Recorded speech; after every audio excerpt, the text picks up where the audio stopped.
Hi எல்லோருக்கும் வணக்கம். Bigg Boss season 9 Tamil. So இந்த வீடியோவில் சீக்ரெட் டாஸ்க் வந்து கொடுக்கப்பட்டிருக்கு.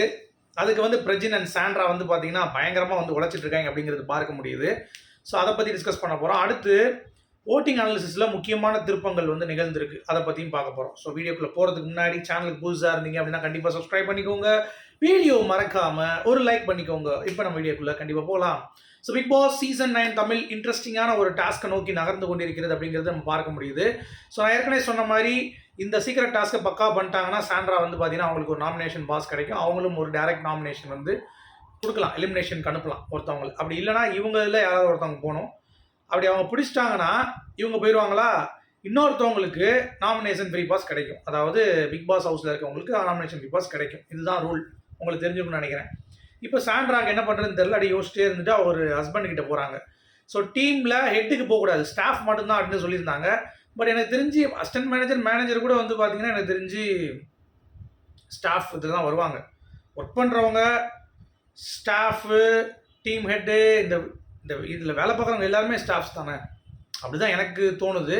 பட் ஒரு சில பேர் என்ன சொல்கிறாங்கன்னா டீம் ஹெட் அதை கூப்பிடக்கூடாது, ஸோ ரூல்ஸை வந்து அவங்க மீறிட்டாங்க, ஸ்டாஃப் தான் வந்து கான்சன்ட்ரேட் பண்ணோம் அப்படின்னு சொல்லியிருந்தாங்க. எனக்கு பொறுத்த வரைக்கும் இப்போ எம்ப்ளாயி அப்படிங்கிறப்ப மேனேஜர் கூட அந்த இதில் எம்ப்ளாயி தானே சொல்லுவான், நான் இதில் வேலை பார்க்குறது தான் சொல்லுவான். So every one comes under one roof அப்படின்ற மாதிரி தான் எனக்கு ஃபீல் ஆகுது. ஸோ நீங்கள் என்ன நினைக்கிறீங்கன்னு சொல்லுங்கள். ஸோ 2 பேர் பேசிகிட்டு இருக்கும் பொழுது பிரஜனை வந்து கேட்குறாங்க இந்த மாதிரி ஓகே வந்தோடனே. சரி ஓகே நான் பார்க்குறேன், நான் பண்ணித்தரேன் அப்படின்னு சொல்கிறான். ஸோ பிரஜனுக்கு ஏற்கனவே டார்கெட் அப்படிங்கிறது யார் அவங்களுக்கு தெரியும். So they are going to target Diwakar and Parvathy அப்படிங்கிறது க்ளீனாகவே தெரிஞ்சிருச்சு. ஸோ திவ்யா என்ன பண்ண போகிறாங்க அப்படிங்கிறது தெரியல. ஏன்னா திவ்யா கிட்ட இந்த மேட்ரை கண்டிப்பாக போகாது. ஏன்னா பிரஜன் மட்டும்தான் சொல்லணும், ஒரு ஆள் தான் சொல்லணும், மிச்சவங்க கூட சொல்லக்கூடாதுங்கிறது தான் ரூல்ஸ். ஸோ அப்படி பார்க்கும் பொழுது சாண்ட்ராவுடைய மூவ்மெண்ட் எப்படி இருக்க போகுது அப்படிங்கிறத பார்ப்போம். ஏன்னா திவ்யா ரொம்ப ஸ்ட்ராங்கான லேடின்னு நம்ம நினச்சோம். ஆனால் கல்லுக்குள் ஈரம் அப்படின்ற மாதிரி போய் அழுது போய் படுத்தே விட்டு தூங்கிட்டாங்க. சார் என்ன சார் வந்தால் தூங்குறான் அப்படின்ற மாதிரி விவேக் காமெடியில், வடிவேல் காமெடியில் சொல்லுவாங்க இல்லை, படுத்துகிட்டே தூங்கிடுவாங்க, அந்த மாதிரி தூங்கிட்டாங்க. நாய் குறைச்சல் எந்திரிக்கிறாங்க, அவங்கள பேசுறது யாருமே கிடையாது. கேப்டன்னா இந்த வீட்டில் தூங்கலாம் போல தெரியுது, ஓகேவா? அது மட்டும் இல்லாமல் அவங்களால தாங்க முடியல. நான் தான் சொல்கிறேன்ல, திவ்யா வந்து ரொம்ப எமோஷ்னலி வீக், சரியா? அவங்க சும்மா ஒரு இது அடித்தாலே போய் எவன்டையாவது போய் அவங்க நியாயப்படுத்திட்டு இருப்பாங்க. பட் இதில் அடி வாங்கினது பயங்கர அடி, எல்லாம் சேர்ந்து ஒரே குத்து. அப்போ என்ன பண்ணுறது, அழுகையை உள்ளே அட்டைக்கு வச்சு உள்ளே போய் வந்து பார்த்தீங்கன்னா பிக் பாஸ்கிட்ட அழுது, ஐயோ எனக்கு முடியல பிக் பாஸ்னா, நீ ரொம்ப ஸ்ட்ராங்குமா, அதான் ஸ்ட்ராங்காக இருக்க வந்து அழுவாங்கம்மா, சாஃப்டாக இருப்பாங்கம்மா அப்படின்னு சொல்லி தேவ வந்து பிக் பாஸ் வந்து உருட்டி விட்டு திவ்யா வந்து பார்த்தீங்கன்னா மேட்ச் பண்ணிட்டாப்ல. அடுத்து எல்லாரும் சேர்ந்து ஒயில் விளையாடலாம், எப்படி இருக்கீங்க, என்ன மாதிரி இருக்குது, என்ன மாதிரி விளாட்றீங்கன்னு சொல்லி பிக் பாஸ் வந்து ஒரு செஷன் மாதிரி நடத்தி கேட்டுட்டு இருந்தார்.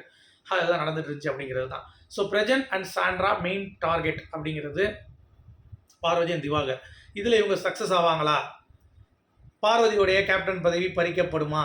மேனேஜர் பதவி, அசிஸ்டன்ட் மேனேஜர் பதவி பறிக்கப்படுமா? இல்லை திவாகரை வந்து வேலை நீக்கம் செய்வார்களா அப்படின்ற ஏகப்பட்ட கொஸ்டின்ஸுக்கு என்னுடைய பதில் நீ ஒன்றும் பிடுங்க முடியாது அப்படின்ற மாதிரி தான் சொல்லணும்.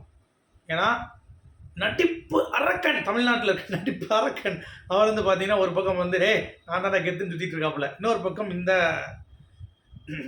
நம்ம பார்வதி வந்து பார்த்தீங்கன்னா எதுக்கும் சம்மந்தமே கிடையாது, நான் சாந்த சுரூபி மோடுக்கு வந்து ஆக்டிவேட் பண்ணிட்டாங்க. அப்படிங்கிறதுனால நீ என்னதான் வந்து பண்ணாலும் நாளைக்கு ஒரு வெங்காயமும் நீ பண்ண முடியாது அப்படிங்கிறது நான் க்ளீனாக சொல்லிக்கிறேன். ஓகே, சாண்ட்ரா வந்து எப்படியாச்சும் நான் ஜெயிச்சே ஆகணும் அப்படின்ற மாதிரி அவங்களுடைய வேலைகளை பார்க்க தூங்கி விட்டார்கள் அப்படின்ற மாதிரி தோணுது. ஸோ கட்டம் கட்டி என்ன பண்ணலாம், எப்படி வந்து டைமென்ஷனை கேம் மாற்றலாம் அப்படின்ற மாதிரி பயங்கரமான திங்கிங் போட்டு எல்லாத்துக்கும் என் கிரைண்ட் அப்படின்ற மாதிரி சாண்ட்ரா இறங்கி வேலை பார்க்குறாங்க. எல்லாம் ஓகே சாண்ட்ரா, பட் பிரஜனை செலக்ட் பண்ணுறது போய் வேற செலக்ட் பண்ணுறாங்க. இங்கேயும் குரூப்பிசமா பொண்டாட்டி பூசனோட சேர்ந்து தான் அப்படியே கொத்தோட போவீங்களா அப்படின்ற மாதிரி தான் இருக்குது. என்னை பொறுத்த வரைக்கும் this is very bad Sandra அப்படின்ற மாதிரி சொல்லிக்கலாம். ஓகே, ஸோ இதில் சாண்ட்ரா பிரஜின் பிரிக்க போவாங்களா, இல்லை பார்வதி திவாகர் பிரிக்கப்பட போகிறாங்களா அப்படிங்கிறத நம்ம பொறுத்திருந்து பார்க்கலாம். நீங்கள் என்ன நினைக்கிறீங்க? பார்வதி இதை தாங்குவாங்களா, திவாகர் இதை தாங்குவாங்களா? ஏன்னா அவங்க வேறு யாரையும் டார்கெட் பண்ண மாட்டாங்க. Because they are cowards. Okay, they are என்ன சொல்கிறது, கால் நக்கிகள் அப்படிங்கிறது நான் ஏற்கனவே சொல்லிட்டேன். இதுக்கு மேலே நம்ம சொல்ல வேண்டிய அவசியம் இல்லை அப்படிங்கிறது தான். சரி வாங்க நம்ம ஓட்டிங்க்கு போகும் அப்படின்ற மாதிரி இந்த ஸ்லாங் எதுக்கு நான் சொல்கிறேன்னு தெரியுது அவங்களுக்கு. பார்வதி அப்படி தான் சொல்கிறாங்க, yeah let's go for a meeting. So அதனால் சொல்லி பார்த்தேன், வேறு ஒன்றும் இல்லை. ஸோ வெரி குட் அப்படிங்கிறது தான். சரி, அஃபிஷியல் ஓட்டிங் எல்லாம் எதிர்பார்த்து கொண்டிருப்பீர்கள். பெரிய சேஞ்சஸ் இல்லைங்க, அதே மாதிரி தான் இருக்குது. சரியா, இந்த வட்டம் கமருதீன் 2ஆம் இடம் வந்துட்டார், அவ்வளோதான். சரியா, மொதல் வினோத், 2வது கமருதீன், 3வது வியானா, 4வது திவாகர், 5வது வந்து பார்வதி. இவ்வளோதான் மேட்ரு. இதில் எந்த ஒரு மாற்று கருத்தும் இல்லை. ஓகே, ஸோ வினோத், கமருதீன், வியானா, திவாகர், இதுதான் வந்து ஸ்டாண்டிங்ஸ். ஓகே, பார்வதி இதுதான் அஃபிஷியலையும் இருக்குது, அன்அஃபிஷியலையும் அதே தான். ஸோ கிட்டத்தட்ட ரிஃப்ளெக்ட் ஆகுது. பெரிய சேஞ்சஸ் அன்அஃபிஷியலுக்கு அஃபிஷியலுக்கு இல்லை, பார்த்தீங்களா? வெரி குட்ரா, தமிழ் இலட்ஸ் வந்து தங்கமானவங்க அப்படிங்கிறது தான். சரி, எவிக்சன் யாரு அப்படின்னு சொல்லி நீங்கள் கேட்குறது எனக்கு புரியுது.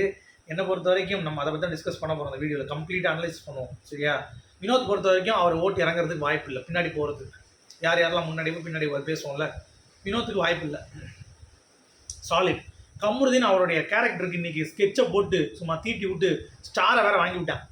ஆனால் அவனை இறக்குறது அப்படிங்கிறது கஷ்டம். வியானா அவங்க பெர்ஃபார்மன்ஸ் வந்து பண்ணிட்டு தான் இருக்காங்க, எங்கள் இடத்துல அவங்க பேசிட்டு தான் இருக்காங்க. ஸோ அவங்களே இறக்க முடியாது. திவாகர், பார்வதி இவங்க 2 பேரும் கொஞ்சம் ஊசலாகிட்டு தான் இருக்காங்க.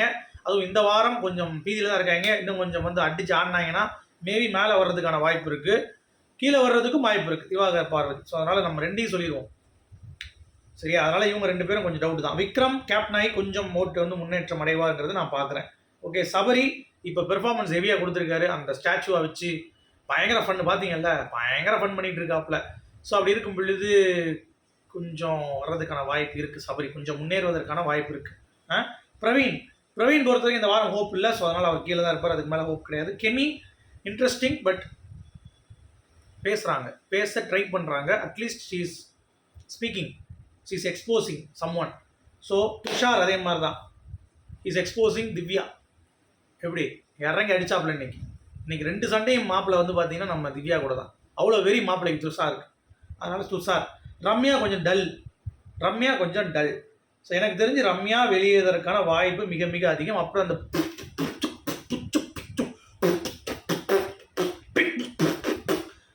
அந்த உதவி வந்து பார்த்தீங்க அப்படின்னா ரொம்ப அதெல்லாம் பாதாளத்தில் கிடக்கு. அது கனி என்னை கட்டி பிடிச்சது பார்த்தீங்களா இல்லையா? கனியக்காவை அது கட்டி பிடிச்சிச்சு. எப்படி கட்டி பிடிச்சி தெரியுமா? பிடிச்சி அமுக்கி என்னடா பண்ணுறேன் அப்படின்ற மாதிரி கண்டுபிடிக்கிறேன். யாரா நீ கோமாளி அப்படின்ற மாதிரி இருந்துச்சு. அந்த பரதேசியை கண்டிப்பாக எடிட் பண்ணணும் அப்படிங்கிறது தான். எனக்கு தெரிஞ்சு அவனும் கொஞ்சம் வார்த்தையெல்லாம் கொஞ்சம் விட்டுட்டு இருக்கான். நேற்றுலாம் பார்த்தீங்கன்னா ரொம்ப ஓவராக தான் பேசிகிட்டு இருந்தேன். சரியா, அந்த மாதிரி நிறையா பண்ணிகிட்டு இருந்தான், வார்த்தைகள் பயங்கர கேவலம். ஸோ மேபி அவனை இந்த வட்டம் தூக்கிடுவாங்கன்னு தோணுது. டபுள் எவிஷன் வச்சாங்கன்னா ரம்யாவும் வந்து போகிறதுக்கான வாய்ப்புகள் மிக மிக அதிகம். ஸோ துஷார், கெமிலாம் எனக்கு தெரிஞ்சு சேவ் ஆயிடுவாங்க. பிரவீன் சேவ் ஆயிடுவாப்புல. ஸோ எஃப்ஜே, ரம்யா ஏதாவது பெர்ஃபார்மன்ஸ் பண்ணே ஆகணும். சும்மா இப்படி உட்காந்து ஆடிட்டு இருந்தாலும் வேலைக்கு ஆகாது, பெர்ஃபார்ம் பண்ணியே ஆகணும். அதே மாதிரி எஃப்ஜே கண்டிப்பாக அவன் வந்து என்ன பண்ணாலும் முன்னேற மாட்டான். அதனால் எனக்கு தெரிஞ்சு கான்ஃபிடென்ட்டாக எஃப்ஜே இந்த வாரம் வெளியேறுவதற்கு வாய்ப்பு ரொம்ப ரொம்ப ஜாஸ்தி. பட் சொல்ல முடியாது, ரம்யா கூட இவங்க தூக்கலாம். ஓகே, ஸோ இதுதான் இப்போ இதோடைய ஓட்டிங் அனாலிசிஸ். உங்களுடைய கருத்துக்கள் சொல்லுங்கள். மீண்டும் மற்ற சந்திப்போம். அது வரைக்கும்